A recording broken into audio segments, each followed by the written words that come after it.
business en ligne, e-commerce, affiliation, infoprenariat, rédaction web, chatbot builder, tunnel de vente. Ce sont des expressions que vous entendez tous les jours sur Internet, que ce soit sur Facebook, que ce soit sur les sites Internet, que ce soit sur YouTube, que ce soit sur Instagram. Ce sont des expressions que si vous êtes sur les réseaux sociaux, sur Internet, que vous n'allez jamais rater d'entendre. Moi, je suis Salif Fawaz, je suis un entrepreneur digital, je suis manager de l'entreprise Kalia, une agence de marketing et communication digitale. Alors, tout ce que je viens de vous citer, ce sont des business en ligne, ce sont des métiers dits digitales. D'accord. Alors, entrepreneuriat digital. L'entrepreneuriat digital. Qu'est-ce que l'entrepreneuriat digital? L'entrepreneuriat digital, d'abord, il faut définir le mot entrepreneuriat et maintenant définir le mot digital avant de faire la part des choses. L'entrepreneuriat, c'est un système, c'est un processus de proposition de solution à un problème donné. Donc, un entrepreneur, c'est quelqu'un qui propose une solution à un problème donné. Alors, quand on dit digital, le digital, c'est tout ce qui a rapport avec le numérique, l'Internet et tout ce qui va avec. Les téléphones, ordinateurs, dans ça. Donc, quand on dit entrepreneur digital, donc ça veut dire quelqu'un qui offre des solutions du digital, dans le domaine du digital. Alors, vous allez aussi peut-être, il y a des expressions digitales, numériques, informatiques. Ce sont des choses qui embrouillent souvent les gens. L'informatique, c'est autre chose, en quelque sorte. Le digital en est autre chose. Un ordinateur est un outil informatique. Mais un logiciel est un outil digital. Oui, digital. Bon, bref. J'espère que vous avez compris la différence des deux. Donc, il y a des outils informatiques, il y a des outils digitaux. On est d'accord. Alors, donc, si vous voulez devenir un entrepreneur digital, vous allez d'abord chercher un problème, dénicher un problème auquel vous allez apporter une solution. Comme je vous l'ai dit, le digital, c'est un domaine qui est vaste. C'est un domaine qui est vaste et nous l'avons connu en Afrique, ici, il y a peu de temps. De l'autre côté, c'était beaucoup plus développé. D'accord, c'était beaucoup plus développé. Moi, je suis entrepreneur digital. L'entrepreneuriat, c'est quelque chose que je pourrais dire, c'est un peu inné en moi. C'est un peu inné en moi. C'est vrai qu'au départ, on ne l'a pas remarqué. Parce que déjà, moi, quand j'étais un peu plus petit, un peu plus jeune, on va dire, dans mon village, ma première activité était la cordonnerie. J'étais cordonnier, d'accord. Déjà au cours primaire, j'étais cordonnier. Je suivais un grand frère. Je suivais un grand frère qui faisait aussi le même boulot. Et après, le frère est parti. Donc j'ai été obligé d'acheter mes propres éléments. Genre les trucs, les aiguilles, les fils, le matériel. J'avais tout acheté. Donc on avait le marché de notre village animait 4 jours par 4 jours. Donc j'avais un espace, j'avais un local là où j'allais, je m'asseyais et puis les bonnes dames, les usagers du marché amenaient leurs choses pour que je puisse leur arranger ça. Donc c'est mon tout premier métier. Et bizarrement, je ne l'ai pas fait en tant qu'employé chez qui que ce soit. J'ai créé ma propre entreprise depuis le cours primaire. C'est vrai que c'est de façon inconsciente. On n'avait pas les expressions d'entrepreneuriat et tout ça. Non. Et on était encore élèves. Et heureusement, par la grâce de Dieu, j'étais pas pour se jeter la pierre. Et il dit pour se jeter la pierre, pas pour se glorifier. Je me débrouillais quand même à l'école et je m'arrangeais pour être tué parmi les 5 premiers parce qu'il y a quelque chose de très important qui m'a motivé moi pour les études. Les études, ce qui m'a motivé, c'est ma mère. C'est ma mère, c'est elle seule qui m'a motivé. la base, c'est elle. C'est grâce à elle que j'ai fréquenté, si j'ai été élève considéré à un moment donné comme un génie, c'est grâce à ma mère. Et elle avait une astuce, une simple astuce qui m'obligeait à apprendre sauvagement, c'est que, comme moi j'étais au village, pendant les vacances, je dois aller en ville pour les vacances. Du coup, si je ne réussissais pas, je n'avais pas droit aux vacances. Et là, personne, ça veut dire que tu ne peux pas être au village et rater les vacances. C'est pas possible. Donc, il fallait tout faire pour remplir les conditions sine qua non pour pouvoir aller en vacances. Parce que quand tu vas en vacances en ville, chez la maman, moi, j'ai grandi chez grand-maman. J'ai grandi chez grand-maman maternelle. Donc, quand j'allais en vacances chez ma maman, ma valise était renouvelée. D'accord, la valise, d'abord, ça seul, ça suffit. Parce que les anciens habits sont déposés à côté et on achète de nouveaux habits. Oh, d'accord, on achète de nouveaux habits. En dehors de ça, vous avez des sorties, vous allez à des animations, enfin même vous allez à des lieux touristiques, enfin même vous allez regarder des animaux, vous allez pour ceux qui sont au Bénin, ceux qui sont à Cotonou, vous allez au village des enfants. Le village des enfants, c'est un espace créatif, un espace où les enfants s'amusent. D'accord. Donc vous allez là. Donc tout ça là, pour ne pas rater l'opportunité d'aller en vacances, il fallait apprendre sauvagement dur.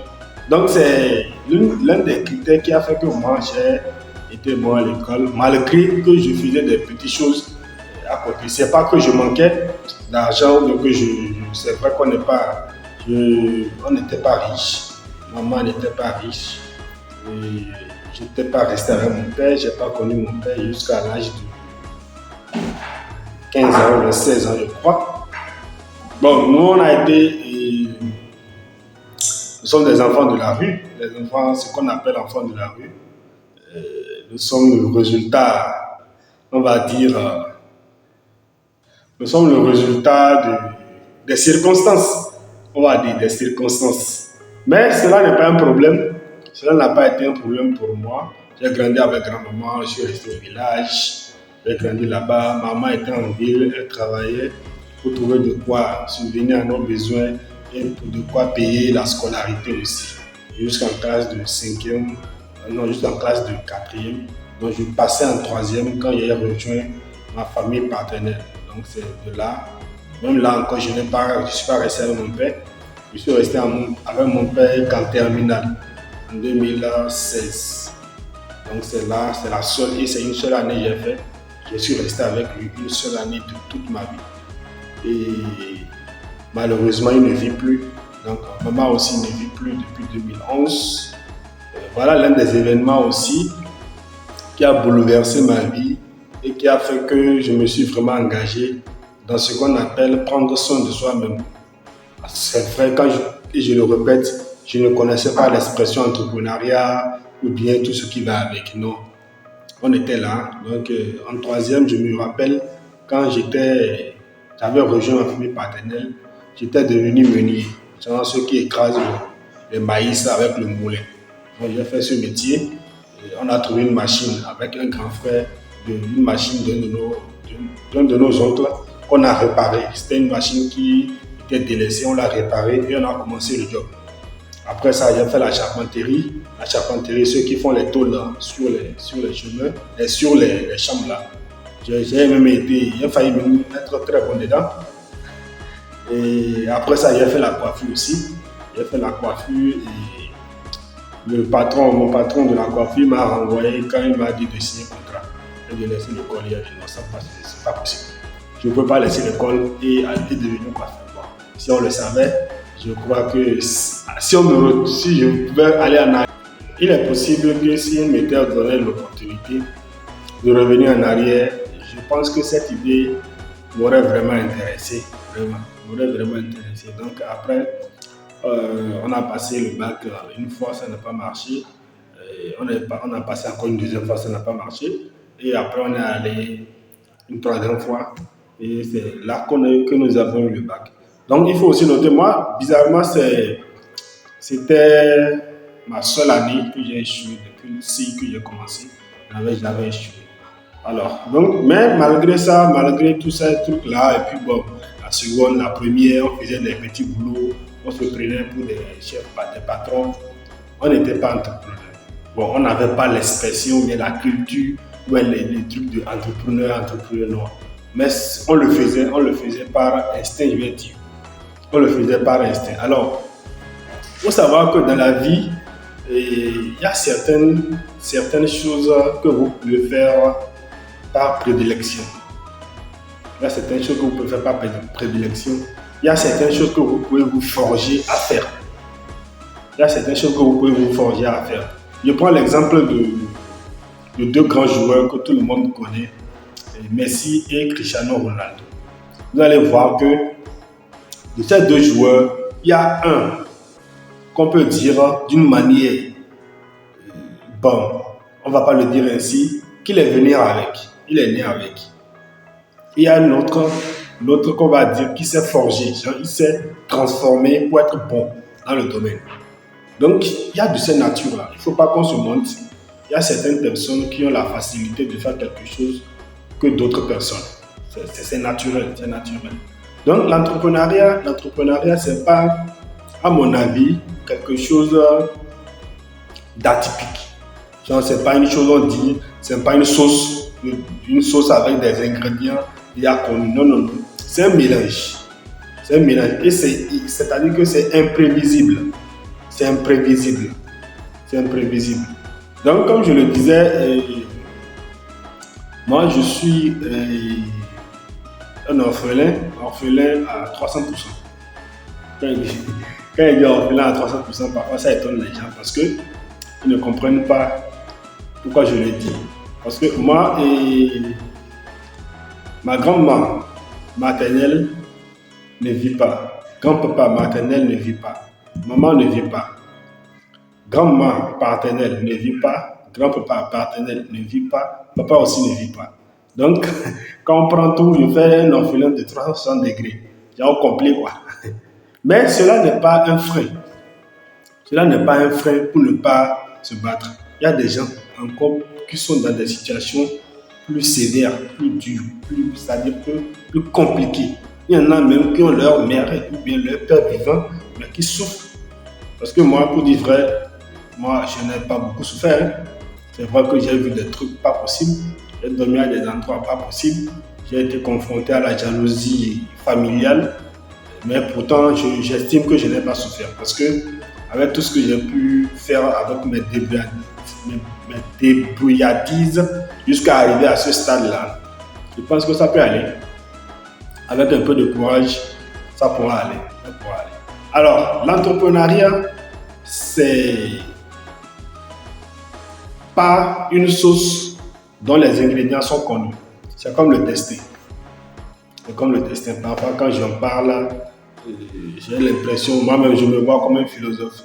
Le destin, c'est quelque chose qui n'est pas préétabli, mais qui est préétabli. J'aime toujours le paradoxe parce que j'adore beaucoup les philosophes. C'est-à-dire que le destin, c'est comme une branche, c'est comme un arbre.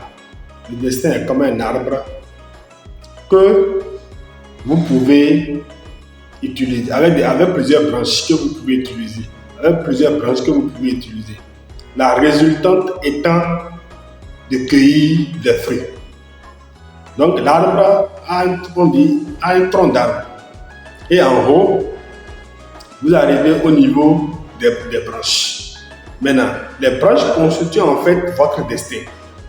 Donc le destin d'un être humain n'est pas unique. À mon sens, à ma compréhension, le destin d'un être humain n'est pas unique. Le destin d'un être humain est mélangé de plusieurs probabilités. Mais le résultat, en fait, est connu. Selon la probabilité, c'est-à-dire que selon l'option que vous aurez choisie, le résultat que vous aurez est connu. Donc, on sait tous que dans la vie, à 95%, à 99% des personnes qui se battent, qui sont de bon cœur, qui font un bon travail, réussissent. Ça, là, on ne peut pas le nier. Maintenant, si tu te bats dans la vie et qu'à un moment donné, tu arrêtes de te battre, À un moment donné, tu arrêtes d'être une bonne personne. Donc ça veut dire que tu empruntes des branches différentes. Mais le problème, bien, ça dit que la certitude, c'est que ton destin est connu compte tenu des branches, mais des probabilités que tu aurais toi-même choisies. Donc l'entrepreneuriat, c'est comme ça. C'est un peu la même chose. Ce n'est pas atypique. Vous pouvez être là, quelqu'un sera en train de faire l'intellectuel, en train de réfléchir beaucoup. D'ailleurs, ce que je commence par refuser, beaucoup de réflexion. Je commence par interdire beaucoup de réflexion. Si tu veux travailler avec moi, je ne veux pas que tu sois super intelligent. Je veux juste que tu sois quelqu'un qui agit. C'est-à-dire une idée vient dans ta tête, une idée que tu n'as même pas pris le temps de réfléchir. Réflexion de 2 minutes. Tu fais réflexion de 2 minutes, tu me sors une idée, je dis on va faire ça pour voir ce que ça va donner, tout simplement. Donc l'entrepreneuriat, c'est un peu comme ça. C'est une branche, c'est un arbre avec plusieurs branches, et chacun peut prendre de l'autre, que chacun peut prendre du côté qu'il veut.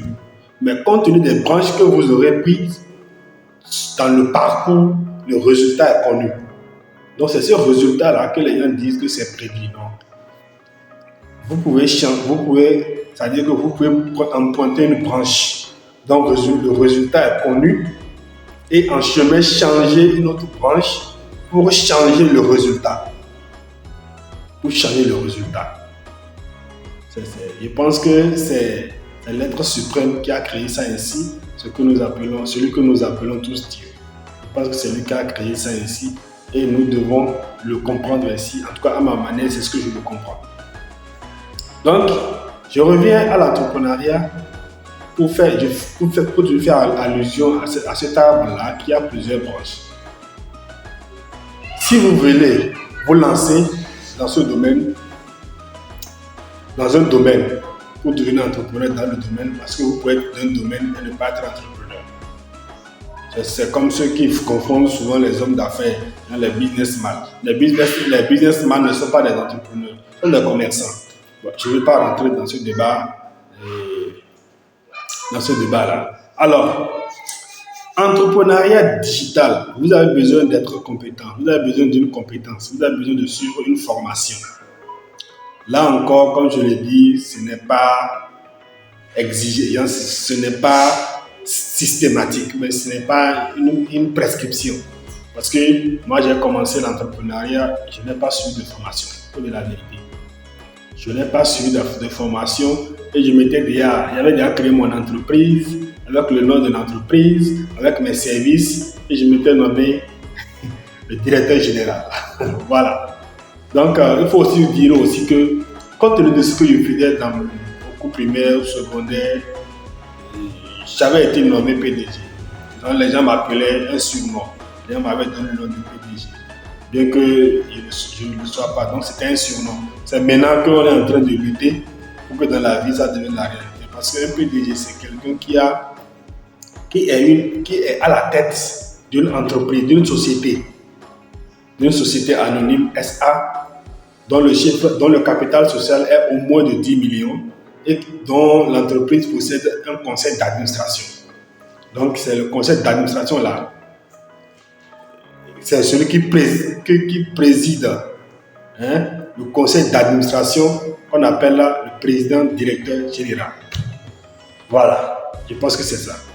Donc, moi, j'ai étudié l'entrepreneuriat et la gestion de petites et moyennes entreprises. Bon, en première année, quand j'étais en première année, j'ai découvert la filière. Donc, il y avait une expression, le mot entrepreneuriat ou bien économie. Donc, à la faculté, j'ai fait la faculté, la faculté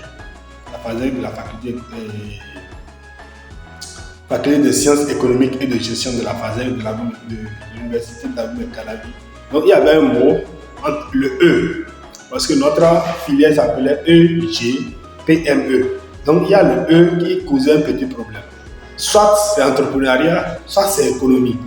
Du coup, parfois tu vois c'est écrit entrepreneuriat, parfois tu vois c'est écrit économie. Alors que dans mon fort, c'est-à-dire dans ma compréhension à moi, on ne peut pas étudier l'entrepreneuriat.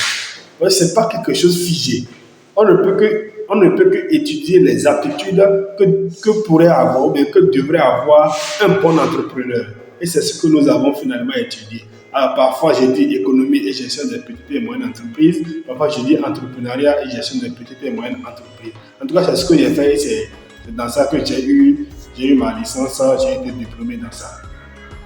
Donc, ce qui me donne plus ou moins le droit de parler un peu de l'entrepreneuriat. Voilà un peu. Donc, je suis un produit d'une formation entrepreneuriale de 3 ans. Après ça, avant ça, j'ai soutenu personnellement sur mon entreprise. J'ai fait ma soutenance sur mon entreprise. Donc, je n'ai pas fait un stage. J'ai été maître mémoire de moi-même.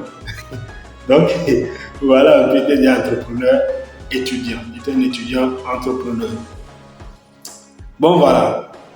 Si vous voulez vous lancer en entrepreneuriat, comme je vous l'ai dit, ce n'est pas statique. Ce n'est pas une formule standard. Non, non, non. Tout est changeable, tout est modifiable. Vous pouvez faire les gymnastiques possibles. Alors, je pense que j'ai assez donné d'informations sur moi-même et sur l'entrepreneuriat, sans aller en profondeur sur l'entrepreneuriat digital. Dans une prochaine vidéo, nous allons parler de l'entrepreneuriat digital uniquement et les différents types de métiers, les différents types de compétences que vous pouvez acquérir pour commencer par créer votre propre entreprise, et comment chercher des problèmes auxquels vous pouvez apporter des solutions digitales.